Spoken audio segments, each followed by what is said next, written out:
Stock market stocks అంటే ఒక జూదం లాంటిది. ఫ్యామిలీస్ వానిష్ అయిపోతుంటాయి. ఎప్పుడు కూడా వ్యవస్థలో లోపం ఉండదు. లోపం ఆ వ్యవస్థలో ఉండే మనుషుల వల్ల ఉంటుంది. స్టాక్ మార్కెట్ కి మ్యూచువల్ ఫండ్స్ కి తేడా ఏంటి? మనం డబ్బు వెనకాల పరిగెడితే డబ్బు మనకంటే ఫాస్ట్ గా పరిగెడతది. Someone should lose money for someone's gains. ఎవరో ఒకరు లూజ్ అవుతే ఇంకొకరు గెయిన్ అవుతుంటారు. మరి ఆ లూజ్ అయ్యేది ఎవరు? 10 లక్షల కోట్ల రూపాయలు ఇండియన్ ఎకానమీ నుంచి వైపౌట్ అయిపోయినాయి అని చెప్పి చెప్తున్నారు. ఈ కామన్ మ్యాన్ లూజ్ అవుతున్నప్పుడు గవర్నమెంట్ వీళ్ళని ఏమన్నా హెచ్చరించవచ్చు కదా? దరిద్రపు విషయం ఏంటంటే సార్, మన భారతదేశంలో తెలుగులకు మించిన ఎదవలు ఇంకొకరు లేరు. స్టాక్ మార్కెట్ స్టాక్స్ అంటే ఒక జూదం లాంటిది, క్యాసినో లాంటిది. మనం రెగ్యులర్ గా చూస్తుంటాం. రీసెంట్ టైమ్స్ లో కూడా చాలా న్యూస్లు చూసాం మనము. ఫ్యామిలీస్ వానిష్ అయిపోతుంటాయి. వాళ్ళు ఆత్మహత్యలు చేసి చనిపోతుంటారు. అప్పులు 10% వడ్డీకి తీసుకొచ్చి అప్పులు చేసి మరీ ఈ స్టాక్ మార్కెట్లో పెడుతుంటారు. అసలు ఇది ఏంటనే విషయం అర్థం కాదు. స్టాక్ మార్కెట్ ఏంటి, వీళ్ళు ఎందుకు పెట్టారు, అసలు ఎందుకు చనిపోతున్నారు అనే విషయం అర్థం కాదు. అసలు స్టాక్ మార్కెట్కి మ్యూచువల్ ఫండ్స్కి తేడా ఏంటి సార్? ఇప్పుడు సింపుల్ సార్. ఇప్పుడు చాలా మందికి ఉండే ఒక రోగం ఏంటి అని అంటే, సులభంగా డబ్బులు కావాలి, ఈజీ మనీ కావాలి. రైట్. నేను ఒక బాస్ లాగా నా చైర్లో నేనే కూర్చోవాలి, ఇంట్లోంచి కదలకుండానే లక్షల రూపాయలు సంపాదించాలి అన్న ఒక అత్యాశ ఉండటం వల్ల జరిగినటువంటి సమస్య ఇది. ఎప్పుడు కూడా వ్యవస్థలో లోపం ఉండదు. లోపం ఆ వ్యవస్థలో ఉండే మనుషుల వల్ల ఉంటుంది. ఆ వ్యవస్థలో ఉండే మనుషులు మనమే. మనం చేసేటువంటి తప్పుల వల్ల మనం పనిష్మెంట్ తీసుకుంటాం, కానీ ఎప్పుడు కూడా వ్యవస్థలో సమస్య ఉండదు. నేను గట్టిగా చెప్పే ఒక మాట ఏంటంటే, స్టాక్ మార్కెట్ నాకు దేవుడు. దేవుడు తప్పు చేయడు. నువ్వు తప్పు చేస్తే పనిష్ చేస్తాడు. తప్పు చేసింది ఎవరు? మనము. So we're getting punished. So బేసిక్గా దీన్ని అర్థం చేసుకునే విషయంలోనే ఉన్న లోటు వల్ల దాంట్లో డబ్బులు పోగొట్టుకుంటున్నారు. జనరల్గా ఏమవుతుంది, యూట్యూబ్లో అక్కడ ఇక్కడ వచ్చేటువంటి కొన్ని ఆర్టికల్స్ చూస్తూ ఉంటారు. అప్పుడు ఎప్పుడో అని అంట, కొన్ని 30 సంవత్సరాలు 40 సంవత్సరాల క్రితం ఒక తాత కొన్ని కంపెనీ గ్రూప్స్కి సంబంధించినటువంటి స్టాక్స్ను కొని ఆయన బీరువాలో పెట్టుకొని మర్చిపోయి చచ్చిపోతే ఆ కంపెనీకి సంబంధించినటువంటి స్టాక్స్ అని అంటే కొన్ని కోట్ల రూపాయల వాల్యూ చేసిందంట అని చెప్పారు. ప్రతి ఒక్కరు ఏమనుకుంటారు అంటే, నేను పెడితే ఇంకా ఖచ్చితంగా అది అలానే జరుగుద్దని అనుకుంటారు. కానీ అది అలా జరగదు. అన్ని కంపెనీలు అలానే అవ్వవు. మనకి ఎంతసేపటికి ఏదో పెరిగిన ఒక్క స్టాక్ గురించి చెప్పారు, కానీ ఆయన అసలు ఎన్ని స్టాక్స్ పెట్టాడు అప్పుడు, అందులో ఒక్కటి మిగిలింది, దాని గురించి చెప్పరు. సో బేసిక్ గా ఒక స్టాక్ ను కొనేటప్పుడు దానికి సంబంధించిన వ్యాపారాన్ని అర్థం చేసుకోవాలి. మీకు మొదట్లో చెప్పా, మనం ఏదో ర్యాండమ్ గా డబ్బులు విసిరేయట్లేదు డబ్బులు వస్తాయి అని. మనం ఒక వ్యాపారంలో పెట్టుబడులు పెడుతున్నాము. ఒక వ్యాపారంలో పెట్టుబడి పెట్టేటప్పుడు మనం చేయాల్సినటువంటి ఎక్సర్సైజ్ ఏంటి, అసలు ఆ వ్యాపారం ఏంటి, ఆ వ్యాపారానికి ఎంత ప్రాఫిట్స్ ఉన్నాయి, ఆ వ్యాపారం రానున్న రోజుల్లో బాగా పర్ఫామ్ చేస్తుందా, వాడికి ఎవరైనా కాంపిటీటర్స్ ఉన్నారా, ఎవడైనా వాడి మార్కెట్ షేర్ని చిన్నగా తినేయటం మొదలు పెడుతున్నాడా, వాడైనా కొత్త ప్రోడక్ట్స్ని లాంచ్ చేస్తున్నాడా, ఎంతమంది ఇవన్నీ అర్థం చేసుకొని స్టాక్ అనుకుంటున్నారు. జస్ట్ ఏదో ఇన్స్టాగ్రామ్లో ఒక రీల్ స్క్రోల్ చేస్తూ ఉంటే ఈ పలానా స్టాక్ అంట with in no time 100x పెరిగిందంట, 20x పెరిగిందంట అనగానే అది ఇంకా ఇంత పెరిగింది కదా అని చెప్పేసి ఒక అత్యాశతోటి వెళ్ళిపోయి దాంట్లో పెట్టుబడి పెడుతున్నారు. ఈ మార్కెట్లో కొన్ని బయాస్లు ఉంటాయి, హర్డ్ బయాస్ అని. మనం ఏదైతే ఇన్స్టాగ్రామ్ యూట్యూబ్లో వింటూ ఉంటామో ఆ పనిని చేయడానికి ఇష్టపడుతూ ఉంటాం. అది మొదటిగా మనకి ఎక్కువగా నష్టాన్ని క్రియేట్ చేస్తూ ఉంటుంది. రెండోది వచ్చేసరికి ఫెమిలియారిటీ బయాస్. అంటే మనం వినంగా అది నాకు తెలుసు అని అనుకుంటాం. తెలుసు అని అనుకోవడానికి దాని మీద నాలెడ్జ్ ఉండడానికి మధ్యలో గ్యాప్ ఉంటుంది. మనం తెలుసు అనుకొని పెట్టడం వల్ల కూడా కొన్ని పోగొట్టుకుంటూ ఉంటాం. ఇంకొకటి ఉంటుంది ఫోమో అని, ఫియర్ ఆఫ్ మిస్సింగ్ ఆపర్చునిటీ అని. అరే నేను ఇప్పుడు పెట్టకపోతే నేను ఏదో ఆపర్చునిటీని కోల్పోతున్నాను అని చెప్పేసి అనుకుంటాను. ఇప్పుడు ఎప్పుడైనా కానీ సంపాదనకి సంబంధించి మనం ఒక విషయాన్ని క్లియర్గా అర్థం చేసుకోవాలి. నేను గతంలో ఎన్నోసార్లు చెప్పిన మాట మళ్ళీ చెప్పేది, మనం డబ్బు వెనకాల పరిగెడితే డబ్బు మనకంటే ఫాస్ట్ గా పరిగెడతది. మనం ప్రాసెస్ వెనకాల పరిగెడితే డబ్బు మన వెనకాల పరిగెడతది. అంటే డబ్బు మన వెనకాల పరిగెట్టాలి అని అంటే మనం ముందుండేటువంటి ఆ ప్రాసెస్ చాలా బలంగా ఉండాలి. ఆ ప్రాసెస్ ఏంటి, మనం చేయాల్సినటువంటి రీసెర్చ్. ఇక్కడ ఈ రీసెర్చ్ అనేది నిజంగా ప్రతి ఒక్క సామాన్యుడు చేసేటువంటి కెపాసిటీలో ఉన్నాడా, ఈ ప్రశ్న మనకి మనం వేసుకోవాలి. ఇప్పుడు మ్యూచువల్ ఫండ్ లో ఉన్నటువంటి అడ్వాంటేజ్ ఏంటి, అక్కడ ఒక ఫండ్ మేనేజర్ ఉంటాడు, ఒక అసెట్ మేనేజ్మెంట్ కంపెనీ ఉంటుంది, ఒక రీసెర్చ్ టీమ్ ఉంటుంది. వాళ్ళందరూ కలిసి రీసెర్చ్ చేసి ఏ కంపెనీ ఎలా పర్ఫామ్ చేస్తుంది, ఆ కంపెనీకి సంబంధించినటువంటి లాభాలు బాగానే ఉన్నాయా, వాళ్ళల్లో ఆ కంపెనీలో ఏమైనా మేనేజ్మెంట్ ఇష్యూస్ ఉన్నాయా, వీటన్నిటిని స్క్రూటినీ చేసి వాళ్ళు జాగ్రత్తగా ఆ కంపెనీలో పెట్టుబడులు పెట్టి యాక్టివ్గా మేనేజ్ చేస్తూ ఉంటారు. కానీ మనం ఏం చేస్తాం, ఆ మ్యూచువల్ ఫండ్లో కనుక మనం పెట్టుబడి పెట్టినట్లయితే కేవలం 15% రిటర్న్ వస్తుంది. అదే కనుక నేను స్టాక్లో పెట్టినట్లయితే ఇట్లా నాకు 10x 20x 30x అవుద్ది అని అత్యాసపడి నువ్వు అక్కడికి వెళ్తున్నావు. ఫస్ట్ నువ్వు ఒక మాటను ప్రశ్నించుకోవాల్సింది ఏంటి అంటే, నిజంగా నువ్వు ఒక ఫండ్ మేనేజర్ కంటే తెలియగలుడివా? నీకన్నీ తెలివితేటలు నీకున్నాయా? నాకు లేవు. నేను లేవనే చెప్తున్నా. నాకు వాళ్ళకుండే రీసెర్చ్ నాకు లేదు. అవును. మనం ఎవరిని చూసి ఇన్స్పైర్ అవుతాం? ఒక రాకేష్ జుంజునవాలాని చూసి ఇన్స్పైర్ అవుతాం, ఒక వారెన్ బఫెట్ని చూసి ఇన్స్పైర్ అవుతాం. కానీ ఇక్కడ మనం అర్థం చేసుకోవాల్సిన అంశం ఏంటి అని అంటే వాళ్ళ టైమింగ్ వేరు, మన టైమింగ్ వేరు. వాళ్ళు కలిసిన మనుషులు వేరు, ఇప్పుడు మనం కలుస్తున్న మనుషులు వేరు. వాళ్ళ ప్రపంచం వేరు, మన ప్రపంచం వేరు. వాళ్ళు చేసిన పని వేరు, మనం చేసే పని వేరు. అన్ని అందరికీ అనుకూలంగా ఒకేలాగా జరగవు. ఈ రోజు నేను ట్రేడర్ అయ్యాను అంటే నాకు నేను ఎదుర్కొన్న పరిస్థితుల వల్ల నేను ఒక ట్రేడర్ కాదు నన్ను మార్చింది. ప్రతి ఒక్కరు ట్రేడర్ అవ్వాలి అని అంటే అది కేవలం మన చేతుల్లో ఉండదు. మన చుట్టూ కలిసే మనుషులు, మనం చదివే సబ్జెక్టు, ఆ సబ్జెక్టే చదవాలి అనే విధంగా మన ముందరకు వచ్చిన లింకులు, అక్కడ టైమింగ్ కూడా చాలా ఇంపార్టెంట్. అదంతా మన చేతుల్లో పూర్తిగా ఉండదు. ఎప్పుడైతే మనం ఈ ప్రాసెస్ అంతా అర్థం చేసుకోకుండా నేను కూడా ఒక వారెన్ బఫెట్ని అవుతాను, నేను ఒక రాకేష్ జుంజునవాలాని అవుతాను అని అనుకుంటే, again I ask you the same question, ఎంతమంది రాకేష్ జుంజునవాలా ఈ భారతదేశంలో ఉన్నారు? ఎంతమంది విజయ్ కేడియాలు ఈ భారతదేశంలో ఉన్నారు? ఎందుకు లేరు? నిజంగా అదే నిజమై ఉంటే వచ్చి ఉండాలి కదా బయటికి. ఎవరు రాలేకపోయారు? ఎందుకు అని అంటే మన కంటికి కనిపించేంత చిన్న ప్రపంచం కాదు. ఈ ప్రపంచాన్ని శాసించేటువంటి స్టాక్ మార్కెట్ నువ్వు శాసిద్దాం అనుకున్నావా? దానికి రాజు ఒక్కడే ఉంటాడు. వాళ్ళు ఆల్రెడీ డిక్లేర్ అయిపోయారు వాళ్ళు ఎవరు. మనం ఎంత? మనం తక్కువ అని మనం తక్కువ వేసుకోమని చెప్పట్లేదు. మనం అర్థం చేసుకోవాలి. సెల్ఫ్ ఎవాల్యుయేషన్ అని అంటారు చూసారా, ఎవాల్యుయేషన్ అని. మనం ఎవాల్యుయేట్ చేసుకోవాలి. మనకి ఇది తెలియనప్పుడు మనం ఏం చేయాలి? మ్యూచువల్ ఫండ్ జోలికి వెళ్ళాలి. ఈ మ్యూచువల్ ఫండ్ ఏం చేస్తుంది? అప్పుడు మనకి ఏవైతే ఈ సబ్జెక్ట్స్ అంతా తెలియదో, ఈ అనాలిసిస్ అంతా మనకి తెలియదో, ఆ పనంతా ఆ ఫండ్ మేనేజరు, ఆ రీసెర్చ్ టీమ్ చేస్తూ ఉంటుంది.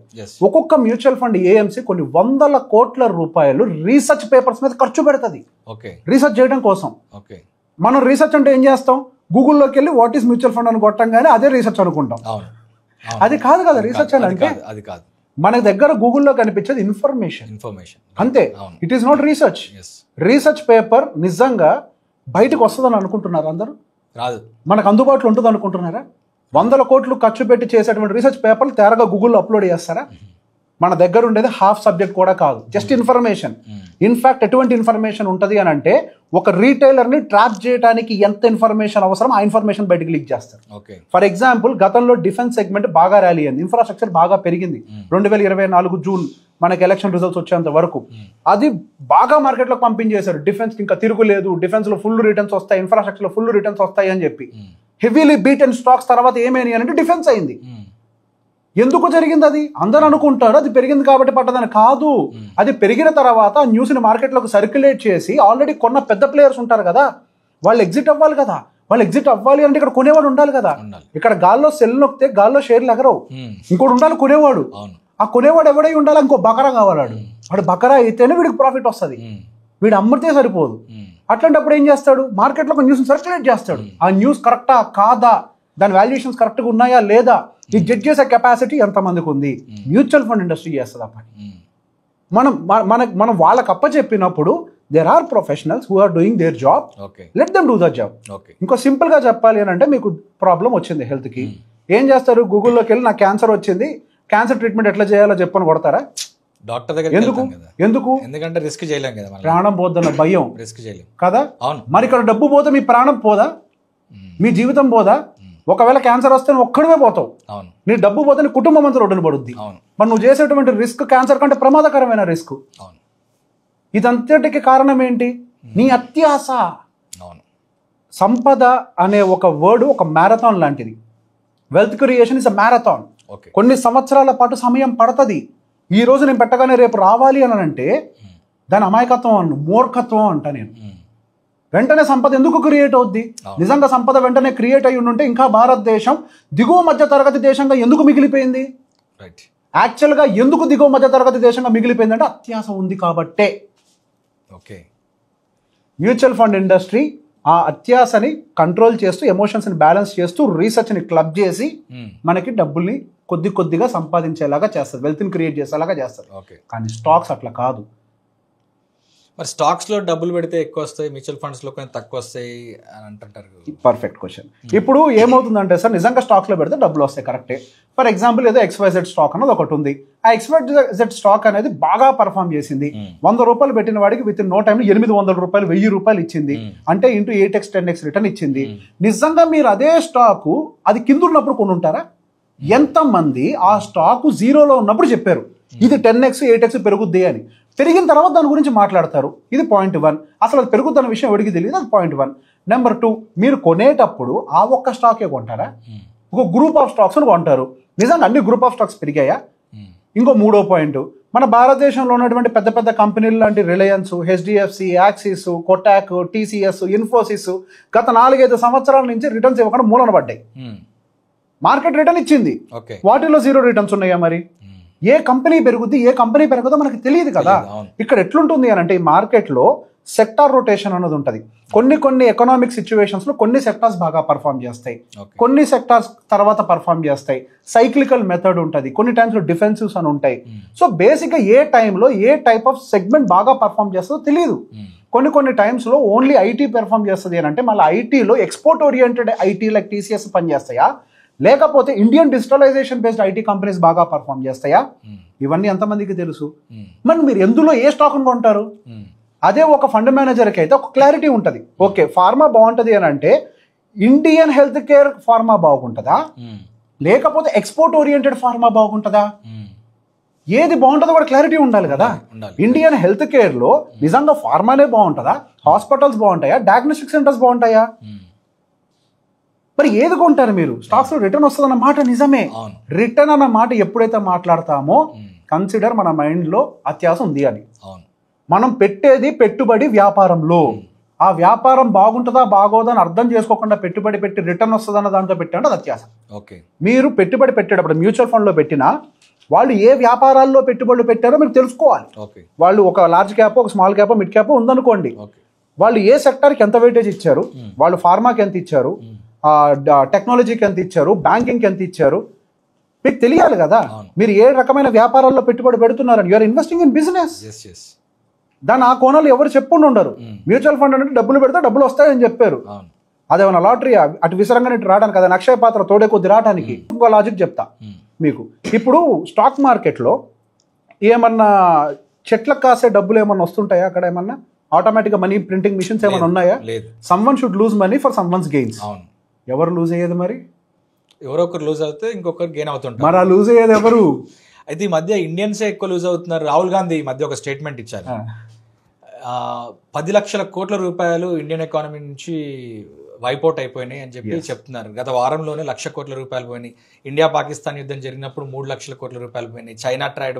చైనాకి అమెరికాకి ట్రేడ్ వార్ జరిగినప్పుడు 4-5 లక్షల కోట్లు పోయినాయి. ఇట్లా వైపౌట్ అవుతున్నాయి. అంటే కామన్ మ్యాన్ లూజ్ అవుతున్నాడు. ఆ జేమ్స్ స్ట్రీట్, హిండెన్బర్గ్ అనే కంపెనీస్ లాంటి వాళ్ళు బాగా తీసేసుకొని బయటకు వెళ్ళిపోతున్నారు అని చెప్పి అంటున్నారు. అంటే ఈ కామన్ మ్యాన్ లూజ్ అవుతున్నప్పుడు గవర్నమెంట్ వీళ్ళని ఏమన్నా హెచ్చరించవచ్చు కదా, చెప్పొచ్చు కదా. ఒక మాట చెప్తాను సార్, ఒక వేలు ఇట్లా చూపించేటప్పుడు ఏమవుతుంది, మిగతా వేళ్ళన్నీ మన వైపు చూపిస్తాయి కదా. అవును, ఫస్ట్ మన క్లారిటీ ఏంటో మనకు ఉండాలి. ఇప్పుడు ఇందాక మీకు చెప్పాను, స్టాక్స్ లో పెట్టుబడి పెడితే డబ్బులు వస్తాయి, అక్కడ పెడితే డబ్బులు వస్తాయి, నాకు అత్యాస ఉంది కాబట్టి మనం అందులోకి వెళ్ళి నష్టపోతున్నాం. మనకు ఉండాల్సింది అత్యాస కాదు, మనకు ఉండాల్సింది ఒక ప్లాన్. ఏ విధంగా పెట్టుబడి పెడుతున్నాం, ఏ సెక్టార్ లో పెడుతున్నాం, ఏ స్టాక్ లో పెడుతున్నాం, ఒక ప్లాన్ ఉండాలి. ఏ ప్లాన్ లేకుండా పెడితే డబ్బులు కాకపోతే ఏం పోతాయి? డెఫినెట్ గా డబ్బులే పోతాయి. ఓకే, వీళ్ళందరూ కామెంట్ చేస్తున్నారు, అక్కడ వచ్చినప్పుడు పోయినాయి, వీళ్ళు వచ్చినప్పుడు పోయినాయి, జేమ్స్ స్ట్రీట్ వచ్చిపోయిందని చెప్పి మాట్లాడుతున్నారు. అసలు నిన్ను వచ్చి ఎవడు ట్రేడింగ్ చేసి డబ్బులు పోగొట్టుకోమన్నాడు? ఎవడని చెప్పాడా? నీ పని ఐటీ ఉద్యోగం అయితే ఐటీ ఉద్యోగం చేసుకో, నీకు కదా అత్యాస కలిగింది. దరిద్రపు విషయం ఏంటంటే సార్, మన భారతదేశంలో తెలుగులకు మించిన యదవులు ఇంకొక లేరు. అవుట్లెట్ గా చెప్తా, మూర్ఖులు. ఎందుకు? ట్రేడింగ్ లో ఎక్కువ శాతం డబ్బుల్ని పోగొట్టుకునేది మన తెలుగు రాష్ట్ర ప్రజలే. ఓకే, మొదటగా తెలంగాణ, రెండోది ఆంధ్రప్రదేశ్, ఓకే, మూడోది కర్ణాటక, నాలుగోది చెన్నై. ఓకే, 4 రాష్ట్రాలు సౌత్ ఇండియన్ స్టేట్సే. మొదటి 2 రాష్ట్రాలు తెలుగోళ్లే. ప్రాబ్లం ఏంటో తెలుసా అండి, ఒకడు ఏదన్నా మంచి విషయం చెప్తాడు అంటే వాడు దొంగను ముద్రేస్తాడు. వాడు చెప్పేదాని వెనక లాజిక్ ఆలోచించారు, కేవలం అత్యాసతో మాట్లాడతారు. ఎంతసేపటికి నేనే గొప్ప అని పొగరుతో పెట్టుకుంటారు. ఈ హైదరాబాద్ లో ఐటీ డెవలప్మెంట్ జరిగిన తర్వాత ఒక కంప్యూటర్ ముందర పెట్టుకుంటే ఆ కంప్యూటర్ లో ఉండే ప్రతి ఒక్కటి నాదే అని అనుకుంటారు. కంప్యూటర్ లో ఉండే ప్రతి ఒక్కటి నాది కాదు. కంప్యూటర్ లో నువ్వు ఏ పని చేస్తున్నావు అంతవరకే నీది, మిగతాది ఇంకొక ప్రపంచానికి సంబంధించింది. కంప్యూటర్లో నాకు ఆపరేట్ చేయడం వచ్చు కాబట్టి, నాకు స్టాక్ కొనటం అమ్మటం వచ్చు కాబట్టి నేను ట్రేడర్ని అనుకోవటం మన సమస్య. ఇప్పుడు నేను కంప్యూటర్ ముందే కూర్చుంటున్నాను, నేను కూర్చొని సొంత వైద్యం చేస్తున్నానా? కుదరదు కదా. ఎవరి పని వాళ్ళు చెయ్యాలి. అది నా పని కాదు అని నువ్వు తెలుసుకున్న రోజు బాగుపడతావు. సమాజం అనేది ఒక క్రమ పద్ధతిలో నడవాలి అని అంటే ఎవడి పని వాడు చెయ్యాలి. అందరూ అనుకుంటూ ఉంటారు దేశ సేవ అని అంటే గన్లు పట్టుకొని బార్డర్లో నుంచోటం అని. కాదు, నీ డబ్బుల్ని ఇట్లాంటి గ్యాంబ్లింగ్స్లో, ట్రేడింగుల్లో పోగొట్టుకోకుండా జాగ్రత్తగా పెట్టుబడి పెట్టుకొని నీ ఆర్థిక పరిస్థితిని నువ్వు అభివృద్ధి చేసుకుంటే అది దేశ సేవతో సమానం. ఒక భారతీయుడు ఆర్థికంగా బలంగా ఉన్నాడు అని అంటే అది దేశ అభివృద్ధితో సమానం అవుతుంది. దేశం బలంగా అవుతుంది, దేశం బలంగా మారుతుంది. ఒక వ్యక్తి బలంగా ఉంటే ఒక కుటుంబం బలంగా మారుతుంది. 4 కుటుంబాలు కలిస్తే ఒక ఏరియా అవుతుంది, 4 ఏరియాలు కలిస్తే ఒక ఊరు అవుద్ది, 4 ఊర్లు కలిస్తే ఒక రాష్ట్రం అవుద్ది, 4 రాష్ట్రాలు కలిస్తే ఒక దేశం అవుద్ది. అది ఎక్కడి నుంచి మొదలవ్వాలి? మనలో నుంచి మొదలవ్వాలి. ఇప్పుడు ఎవరో వచ్చి ఆ సెబీ అది చేయలేదు ఇది చేయలేదు దానివల్ల డబ్బులు పోయినాయి అని అంటే వాళ్ళు వార్న్ చేస్తున్నారు. They are warning. వాళ్ళు ప్రతి దానికి మీరు ఒకసారి బ్రోకర్ పోర్టల్ ఓపెన్ చేస్తే ఓపెన్ లాగిన్ చేయగానే ఒక పెద్ద ఫ్లాష్ వస్తుంది. ట్రేడింగ్ లో ఇంతమంది డబ్బులు పోగొట్టుకుంటున్నారు, గత సంవత్సరంలో 1,00,000 కోట్ల డబ్బులు వైపౌట్ అయినాయి, రీటైల్ ట్రేడర్స్ డబ్బులు పోగొట్టుకుంటున్నారు అని ఒక విషయాన్ని వార్న్ చేస్తూనే ఉన్నారు. నువ్వు వార్నింగ్ ఏం చేస్తున్నావు? స్కిప్ కొట్టేసి పని చేసుకుంటున్నావు. ఇంతకు మించి ఏం చేస్తారు ఎవరైనా కానీ? ట్రేడింగ్ తప్పు అంటానికి నీకు హక్కు లేదు. ఎందుకు తప్పు అవుతుంది ట్రేడింగ్ అనేది? ట్రేడింగ్ అనేది జరగకపోతే ఇప్పుడు మనం చేసేదంతా ట్రేడింగే కదా. ఒక బల్క్ లో గోల్డ్ తీసుకొస్తాడు, గోల్డ్ షాప్కి వస్తుంది, వాడు దాన్ని మేక్ చేస్తాడు, దాన్ని తీసుకొచ్చి కస్టమర్ అమ్ముతాడు, అది ట్రేడింగే.